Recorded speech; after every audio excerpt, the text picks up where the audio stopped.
Hello, everybody, and we are back. The last episode of this week.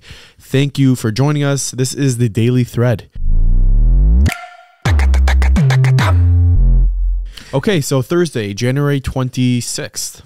Welcome back. It's good to be back. You know, it's Erev Shabbos practically. Practically. For us, it's Erev Shabbos because this is the last. This is the last episode of the week, yeah. Of the week, and you know, I have a nephew in Eretz Yisrael, and I was once there a few years ago, and I wanted to meet him on a Thursday. I said, "Can we meet Thursday?" Thursday, it's Erev Shabbos. How can I meet you? Yeah. So I couldn't meet him. Well, here we are. It is Erev Shabbos for us. Yeah, it's Erev Shabbos. In a way. In a way. Looking forward. But we have a jam-packed episode. Let's speak to something that we reported yesterday, which we didn't really have so much clarity on, but now we have more clarity, so we'll speak to it. And I've gotten a lot of messages about it overnight, and now Yeshiva World actually updated their article mere minutes ago. This is about the man who was arrested the other day for alleged reported abduction in Flatbush. So this man was released. He was released, and all charges were dropped. Right. You know, a lot of people are messaging me that they know this man. He's a upstanding man. He would never do such a thing. So it says here in this article, a highly credible source tells Yeshiva World that the man says he had been learning in the shul's base medrash for over an hour. And when he was done, he attempted to leave, but found the lobby was filled with women. As per halacha, he didn't want to walk through a crowd of women. So he asked a young boy to hold his hand so he can get through without being makel. Security footage reviewed by Yeshiva World confirms the man's version of the events that transpired. The mother, seeing her child apparently being led away with a stranger, stopped him and asked who the man was, to which the child replied that he had no idea. Understandably, the mother grew very concerned and immediately called Flatbush Shomrim, who appropriately took the incident very seriously. You know, the Yeshiva World's, saving face here. They're saying they published a story without identifying any of the details of the man.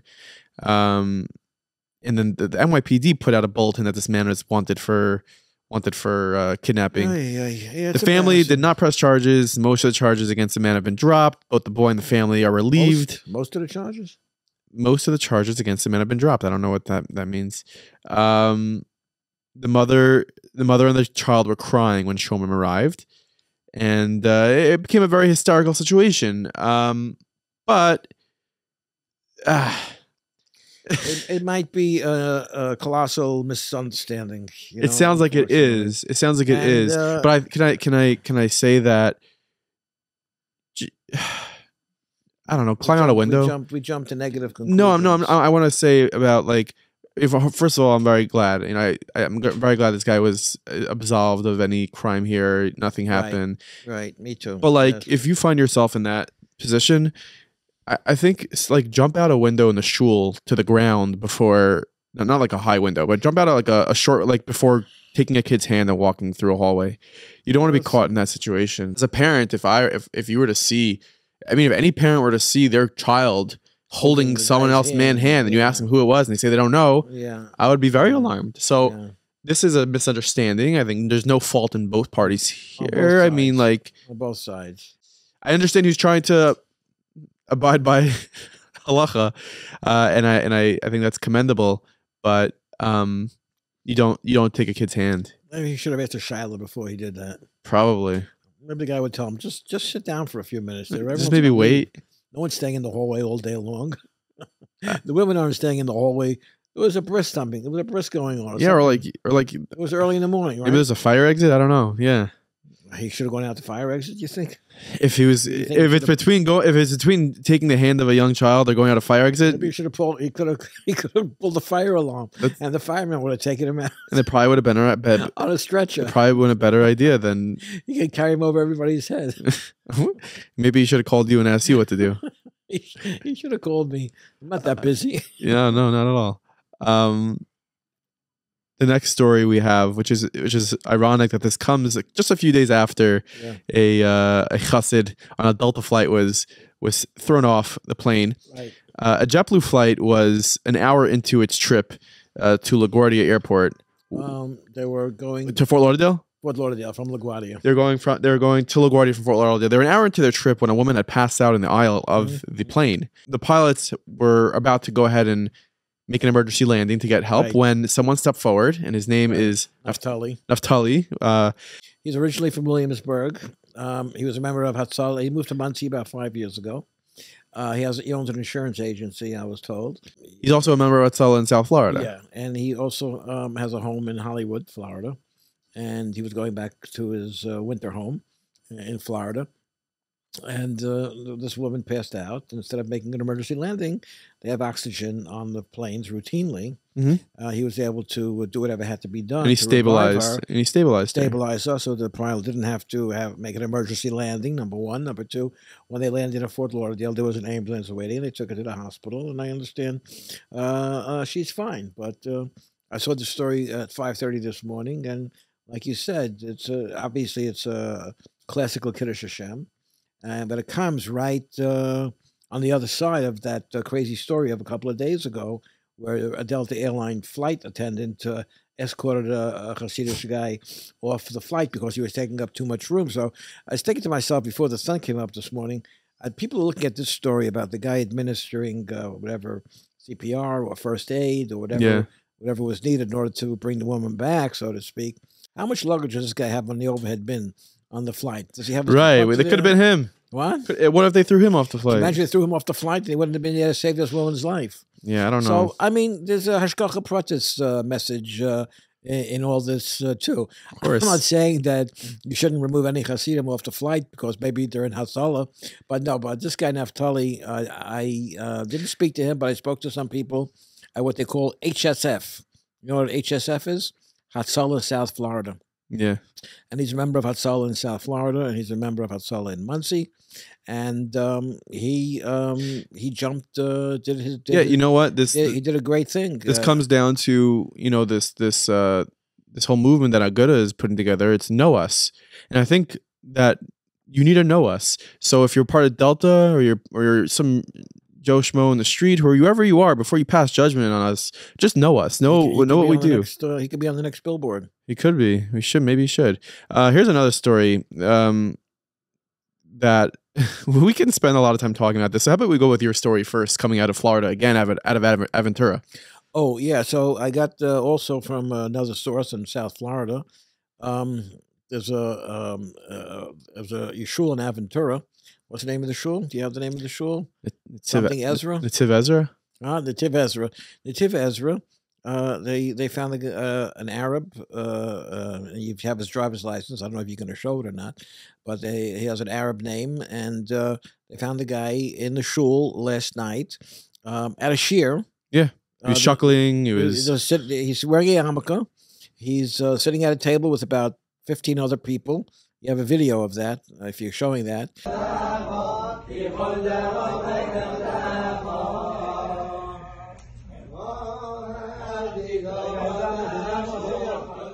And he's circled so you can see where he is. Yeah, and he is and the other people at the table, the people that I spoke to down in Florida, said that no one recognized him. And they have a security team, and they called the guys that weren't there in the shul from the security team to come take a look and see what they think about this guy. It turns out, after speaking to him, they realized that he's not Jewish; he's a Muslim, and he had a big knife on him too. And then they found out when the police came, they interrogated him a little bit. They found out he's been visiting different shuls in the whole South Florida area. And I guess he was up to no good, but the people... Did he come, meaning does he usually carry around, is the knife like an indication that he planned on doing something wrong? There's a picture of the knife. It's a nice looking big knife. It's not a challah knife. Do you walk around with a knife? I don't. With a knife. I don't even have a nail clipper. I don't walk around with a knife, but I don't think you walk around with a knife, but this was a real professional looking knife. Anyway, you have to draw the conclusions that he was in a shul and he's a Muslim and he's wearing a yarmulke, and you can see in the video he's listening to the shir and he's shaking, he's chuckling. Can I ask a question though? Like the shul had security? They didn't have security that night, but they had security guys that that they called that came down, and after speaking to the guy for a minute or two, they realized that he wasn't what he was trying. He was representing himself as being a Jew, Sephardic Jew, yeah. In the shul, yeah. Listen, Baruch Hashem, nothing ended up happening. But like, if you've ever been in Bal Harbor, first of all, you have to go through. They open your bags and they look at. That's in one shul. I know I don't know about the other shuls.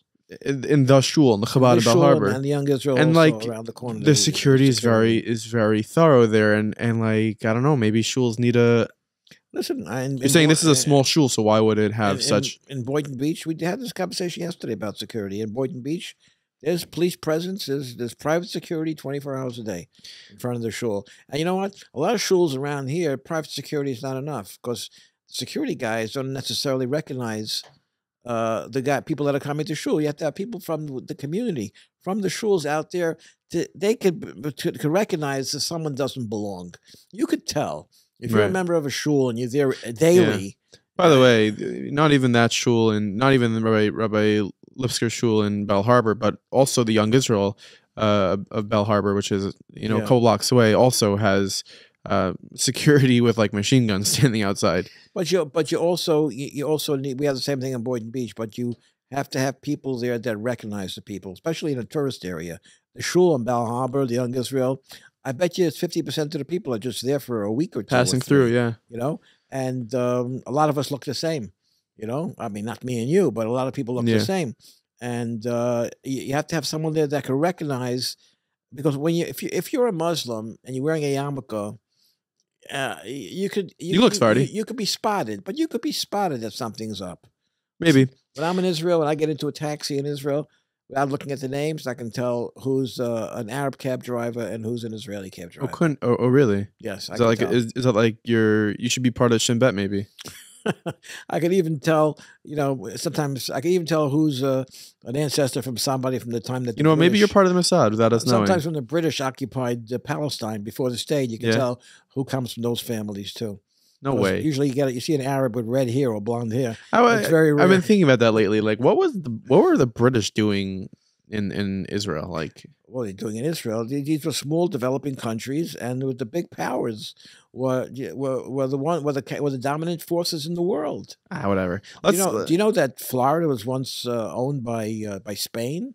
And I think Louisiana. In Louisiana, in New Orleans, one of the main languages is French. You know why? Because France, before the United States was founded in 1776, it was part of France. Is that why they have? The city called Baton Rouge?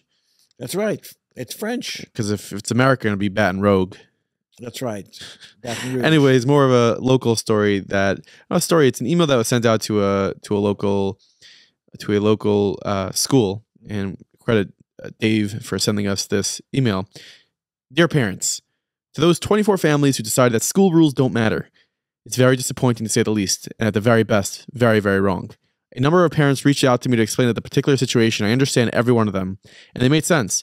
For those of you who decided yourself when your daughter's vacation starts, you taught them how to disregard rules, not just school rules, but in my opinion, this is the wrong lesson for life.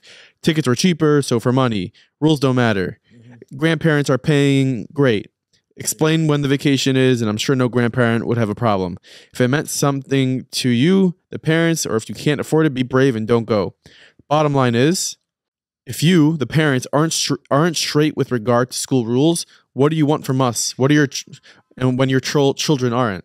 Well, give me a little background. What is this about? This is about 24 parents that left school early with their kids to go on vacation for Yeshiva week. Yeah, a school in New York. Okay. And this is the email from the principal, from the manal, sent out to the parent body. Yeah. Basically, and he hands off the email saying, please take these words to heart and plan accordingly in the future. I mean it sincerely for the sake of your children. We are here to be mechanech, your precious kindlech, and this just makes our job more difficult for no reason. Looking forward to greeting them on Wednesday, February 1st. So parents who leave school early to go on yeshiva week, or no yeshiva week. That's more aptly named. Yeah. You read this week's 5 Towns Jewish Times. Yeah, plug. Yes, Yeshiva Week, coming and going, it's called. That's what do you think about that? I think that people, I told you a story. I did tell you a story about Chaim Weizmann and Harry Truman. When Harry Truman said to Chaim Weizmann, who was the first president of Israel, I'm the president of 200 million people. And Chaim Weizmann said, well, I'm the president of 2 million presidents. everybody thinks they're the president, you know? Okay. Everybody knows that they have a special, I don't know what school this is. I don't know what part of New York it was in. Everybody thinks that, yeah, people shouldn't leave early and people shouldn't come back late. That's everybody else. Me, it's okay because I have this situation or this circumstance. See, the coffee's kicking in. I think I have this situation, this circumstance. So my situation is different. And you know, I shared with you my personal story of about 30 years ago, 35 years ago. We came back from Israel. Came back from Eretz Yisrael for my father's first yard site. A day or two late, and they suspended a 8-year-old and a 5-year-old. You know, that's coming back. Suspended them. I forgot to take them back to school. Anyway, what's the question? So yeah, parents. I personally think probably the parents are in the wrong. I wanted to say that. Like you can't not follow the rules, no. I wanted to say the following. So I know people. This the second half of Yeshiva week starts tonight. Okay. I don't even know how this works. This is like a math equation. The more modern schools had last week. The more non-modern schools, I don't know how to classify this weekend. them, starts this weekend. No, goes through next week. Really? Goes through most of next week. I think through Tuesday night. I think they come back to school on Wednesday. I know guys that are going to Mexico and Orlando, okay? And they said that if the kids were on off, they wouldn't go. They don't want to go. They don't want to go. Oh, poor them. What? I feel so bad for them sitting by the beach. I know one guy, but in particular, is going to Florida, and he doesn't. He says he there's no shaykhs to go. What? There's a pressure. There's peer pressure. Yeah, he has an 8-year-old, 10-year-old, 12-year-old. What's he gonna do with his kids? Go to Manhattan. Go to like I don't know. Why do you have to go to Mexico or go to Mexico? But like you don't have to pour like. Someone said this morning. Someone said to me downstairs in the office this morning. Oh, this year they saying the impression has been created that only poor kids go to Florida. The rich kids are going to Mexico and Panama and California and Turks and Caicos. That's obviously a joke. No.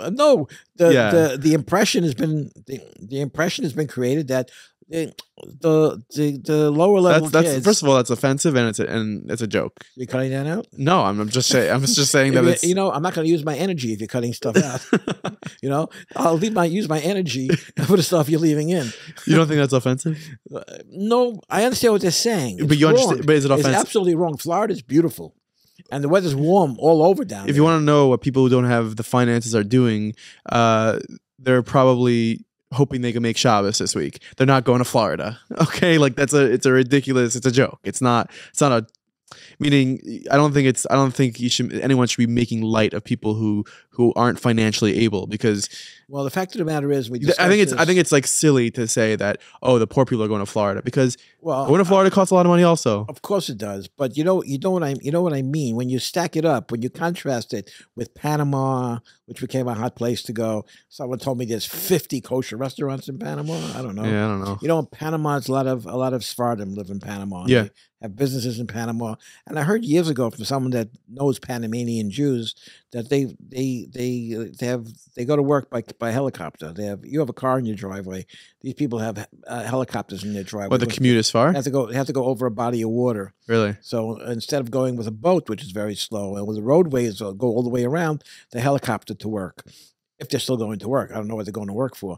But you're saying if you have to take a helicopter to work, you probably should just not go to work.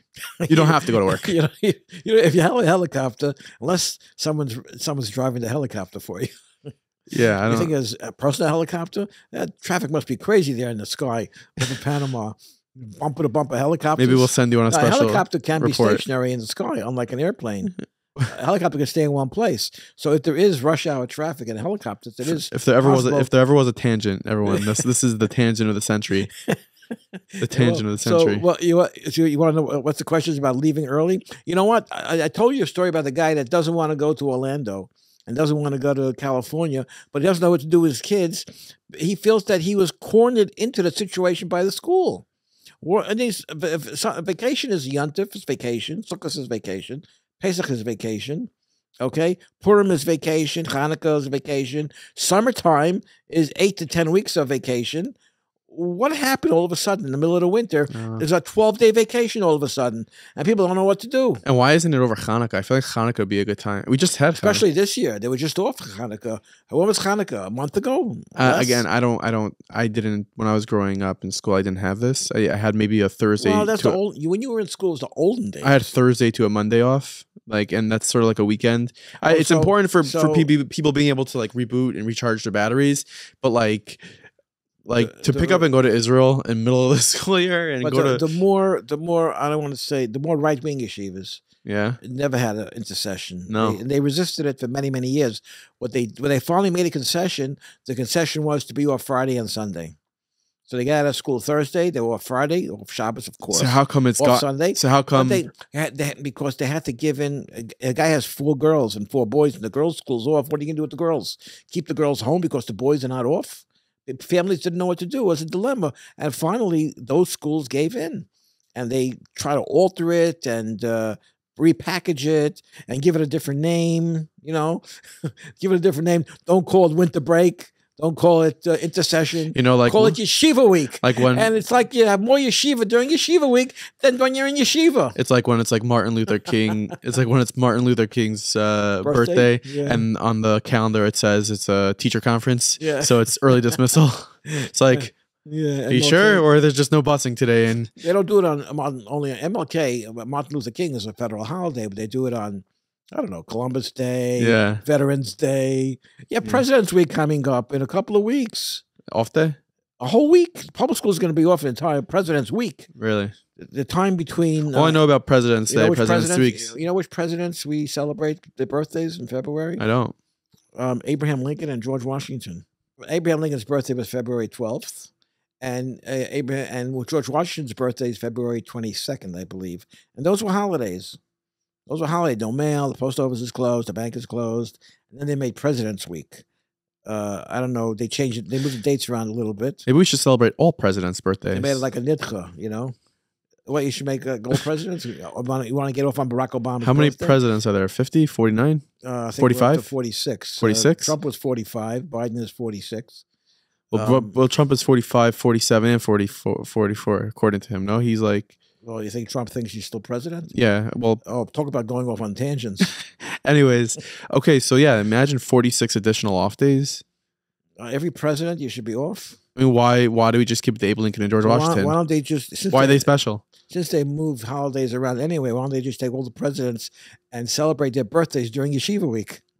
Great idea. They're off anyway. Maybe Columbus also, we could make that, make Columbus Day also, put that in there. Right, on a more serious topic. Okay. Tomorrow is Holocaust Remembrance Day, January 27th. Where are we up to, by the way? How much time? 30. Up to 30? We'll go a little bit further. I'll let you go a little bit further today. Okay, tomorrow is January 27th. Yeah, I just want to say tomorrow is January 7th, Holocaust Remembrance Day. And at Meaningful Minute, one of our incredible staff members, employees, Naomi Garfinkel, she recorded an incredible vlog, which could be found on the Meaningful Minute YouTube channel. She interviewed Lily Ebert, who's a Holocaust survivor. She wrote a book, Lily's Promise, which is a New York Times bestseller, and that's available on our YouTube channel. So go ahead and check that out. But yeah, it's a big day. It's established. I was reading this morning, established as Holocaust Remembrance Day by the United Nations. I guess, which is they're encouraging their member states to observe it. There's happens to be a Holocaust Remembrance event today in Abu Dhabi, in the United Arab Emirates. That's nice. So you reach a certain madrega, Baruch Hashem, when you have Arab countries, I believe, recognizing a historical day on the Jewish calendar, like Holocaust Remembrance Day. But we tend to minimize the impact that the Holocaust had on our lives here in 2023. Yeah, your grandparents were Holocaust survivors. They were soul survivors. Your grandmother, she should live and be well in Borough Park. She was left as an orphan at the age of 9. Mm-hmm. No parents, never had any relatives, and your mother came to this country. You not came to this country. Your mother was born in this country. But when her parents came to this country and they had children, their children never had cousins, never had grandparents, never had aunts and uncles. Your mother, Ima, until we got married, She didn't know what it meant to have a grandfather or a grandmother. She didn't know what it meant to have cousins, aunts and uncles all over the place. But because my grandparents came to this country 10 years Prior. before her parents came to this country, it altered the entire history. And I think that trickles down through the generations, and people are now doing studies about how it impacts on subsequent generations, third generation, fourth generation. Of course, to say the experience of the Holocaust, which is unfathomable. By the way, the reason they marked January 27th as Holocaust Remembrance Day was that's the day that Auschwitz was liberated Hmm. by U.S. and Russian troops, I believe. Now, I was in Poland 5 years ago. I walked in Auschwitz. It was July. It was warm outside. The grass was green. The wind was blowing in the trees. It was like any other countryside, but it was the killing grounds of Auschwitz. They say that there's always a cloud over Auschwitz, even now. Like it's just like a haze. We walked inside. I stood in a room that people told that they were taking showers, but they were being gassed and killed. In a room next to it, there was ovens where they were cremated and went up in ashes. Millions of people. Millions of people. Can you imagine? And the world stood idly by. Can you imagine there are people that say it didn't even happen? It's staggering. It's staggering, and that's why it's important, I think, to mark. I mean, you see the videos. Like you see the videos every now and then of someone in the city going up to, a teenager and saying, do you know what the Holocaust was? And them saying, is that a type of chocolate? Like they don't even know. They don't even know. Well, it goes back to one of our original conversations on this podcast about teenagers that draw swastikas on subway platforms. Yeah, they don't know. They don't know what they're doing. But they need to know. Yeah, of course they need to know. But you have to also. I think everybody has to take stock and think about their personal experience and how it impacted on their lives. So I think even it starts. It always starts with you. Whoever's listening, it starts with you. So yeah, you may know the Holocaust happened, but dig deeper, learn more about it. So I was in the post office this morning, and I happened to walk here. I saw a guy I haven't seen in a long time. Happens to be a Holocaust survivor. Okay, he's 87 years old. He told me, and he was 8 years old. He was in Bergen-Belsen for 2 years in a concentration camp. But of course, he was such a young kid. They let him stay with his mother and his grandmother, and he made it to America after the war was over. It was just crazy. You like to say a random guy, random. It was a random encounter. It was a random meeting.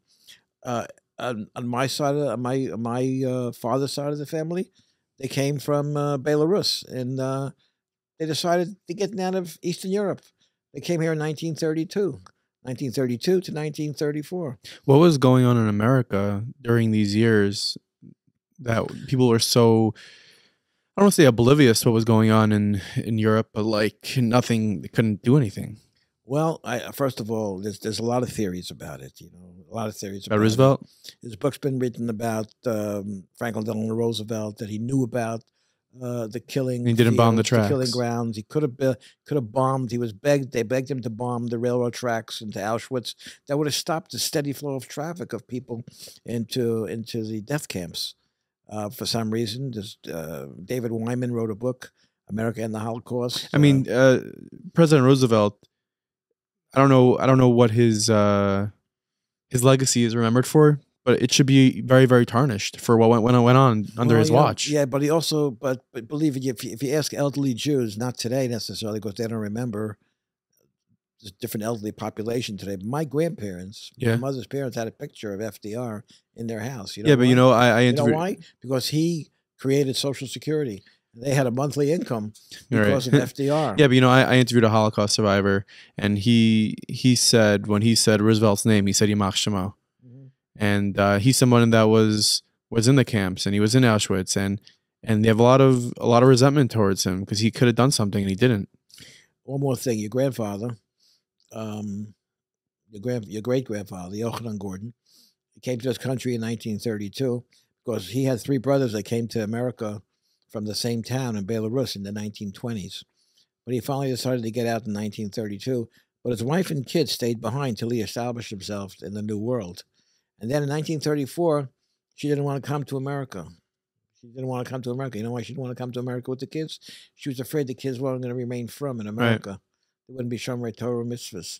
So she went to the Frierdiker Lubavitcher Rebbe, and she said that she's concerned about this. So you see, the situation was deteriorating in these Eastern European countries, but because of the interest in maintaining a firm lifestyle and a firm way of life was more important than saving their own lives, conceivably, Right. if you could say that.